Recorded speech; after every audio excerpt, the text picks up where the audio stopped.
कि हमको एक साथ में रहना है, बंगाल में जो शांति रहेगा तो हम लोग सब अच्छा रहेगा। और बंगाल में बीजेपी पोलराइजेशन करने चाहता है, जैसे हमारा गवर्नमेंट चला जाए और वो आने से आपको तो खाना भी बंद कर देगा। दिल्ली में देखा,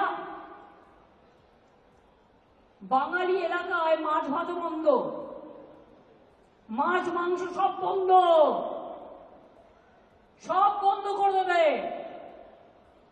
টিচারদের নিয়ে কদিন নাচানাচি করলো, নিজেরাই চাকরি খেলো, আবার নিজেরাই বলছে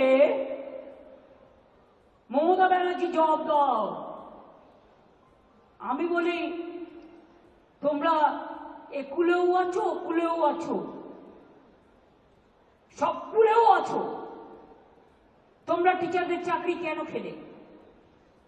তোমাদের লজ্জা হয়নি?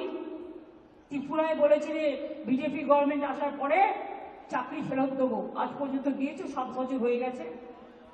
বরঞ্চ তারা যখন গেছিল তাদের মাথা মেরে ফাটিয়ে দিয়েছে।